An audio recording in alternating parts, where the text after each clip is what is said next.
مشرق وسطی یعنی مڈل ایسٹ میں ایران اور امریکہ کے درمیان جاری جنگ ایک نئے اور خطرناک مرحلے میں داخل ہو چکی ہے۔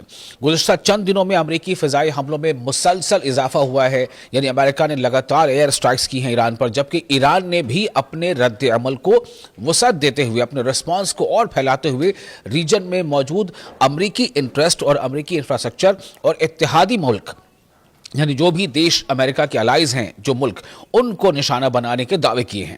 ایران کے صدر مسعود پزشکیان نے واضح الفاظ میں کہا ہے کہ ایران اس وقت امریکہ کے ساتھ فل اسکیل وار یعنی مکمل جنگ کی صورتحال میں ہے، اور اس جنگ میں معیشت سب سے اہم محاذ بن چکی ہے، یعنی اکانومی۔ موجودہ صورتحال کیا ہے؟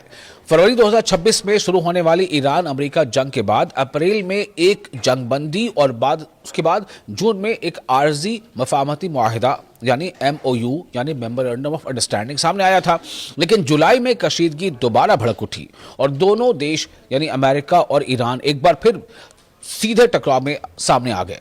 امریکہ کا سٹینڈ ہے کہ ایران اسٹریٹ آف ہرمز میں بین الاقوامی جہاز رانی یعنی انٹرنیشنل نیویگیشن اور تجارتی راستوں کے لیے خطرہ بن رہا ہے، جبکہ ایران کا کہنا ہے کہ امریکی حملے اس کی خود مختاری یعنی سوورینٹی اور قومی سلامتی یعنی نیشنل انٹیگریٹی پر حملہ ہیں۔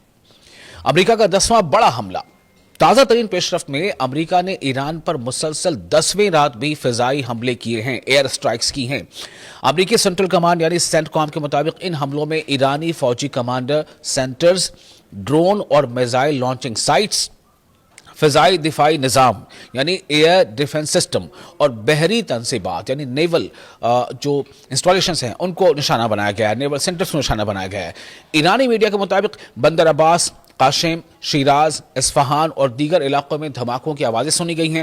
یہ حملے ایسے وقت میں ہوئے ہیں جب امریکہ ایران کی فوجی صلاحیت کو لمیٹڈ کرنے کی کوشش کر رہا ہے۔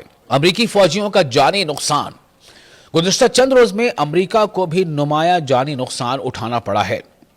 رپورٹس کے مطابق جارڈن میں واقع ایک امریکی فوجی اڈے پر ایرانی حملے میں کم سے کم 3 فوجی ہلاک ہوئے ہیں، جبکہ ایک اور فوجی ابھی بھی لاپتہ بتایا جا، جبکہ کچھ ایسی رپورٹس بھی سامنے آ رہی ہیں، خود نیو یارک ٹائمز یا دوسرے ایسے اداروں نے یہ خبر دی ہے، رپورٹ کی ہے کہ اس میں جو نقصان ہے فوجیوں کا وہ اس سے کہیں زیادہ ہے، لیکن پینٹاگن اس کے بارے میں زیادہ کچھ ریویل نہیں کر رہا۔ اس کے علاوہ عراق میں ایک اور امریکی اہلکار بھی ہلاک ہوا ہے۔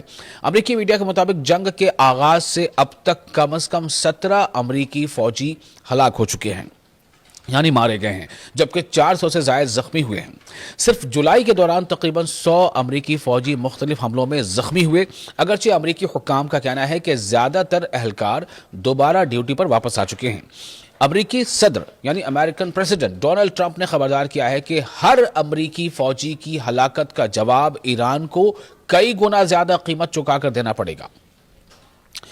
IRGC کا رد عمل کیا ہے، یعنی اسلامک ریولیوشنری گارڈ کورس کا رسپانس کیا ہے؟ IRGC یعنی ایران کی پاسداران انقلاب یعنی IRGC نے دعویٰ کیا ہے کہ اس نے امریکہ اور اس کے اتحادیوں کے یعنی امریکہ کے جو الائز دیش ہیں، ملک ہیں، ان کے خلاف جوابی کارروائیاں کی ہیں۔ IRGC کے مطابق کویت میں ہمارس امریکی میزائل سسٹمز، راڈار تنصیبات، سیٹلائٹ کمیونیکیشن سینٹرز اور ڈرون بیسز کو نشانہ بنایا گیا ہے۔ ایران نے بحرین میں بھی امریکی دفاعی نظام یعنی ڈیفنس سسٹم کو نقصان پہنچانے کا دعویٰ کیا ہے۔ ایران نے یہ بھی کہہ دیا ہے کہ جب تک امریکی حملے جاری رہیں گے، اسٹریٹ آف ہرمز میں معمول کی تجارت بحال نہیں ہوگی، یعنی نارمل نیویگیشن وہاں نہیں ہو پائے گا۔ اب آپ سمجھیں کہ اسٹریٹ آف ہرمز آخر کیوں اتنا اہم ہے، کیوں اسٹریٹ آف ہرمز کے ارد گرد ہی امریکہ اور ایران دونوں جو ہے ایک دوسرے کے ڈٹ کا مقابلہ کر رہے ہیں، دوسرے پہ حملے کر رہے ہیں۔ اسٹریٹ آف ہرمز دنیا کے اہم ترین بحری راستوں میں سے ایک ہے۔ جنگ سے پہلے دنیا کے تقریباً 5ویں حصے کے برابر تیل کی ترسیل اسی راستے سے ہوتی تھی۔ اب کیا صورتحال ہے؟ اب صورتحال یہ ہے کہ بحری نقل و حرکت شدید متاثر ہو چکی ہے، آئل ٹینکرز پر حملوں کی اطلاعات سامنے آ رہی ہیں اور عالمی منڈی میں تیل کی قیمتیں دوبارہ اوپر جا رہی ہیں۔ ماہرین خبردار کر رہے ہیں کہ اگر اسٹریٹ آف ہرمز مزید عرصے تک غیر محفوظ رہی تو عالمی معیشت یعنی ورلڈ اکانومی پر اس کے بڑے اثرات پڑ سکتے ہیں۔ ایرانی صدر کا اس بیچ بڑا بیان سامنے آیا ہے۔ ایران کے صدر مسعود پزشکیان نے پیر کے روز کہا ہے کہ ایران اس وقت امریکہ کے ساتھ فل اسکیل وار میں داخل ہو چکا ہے۔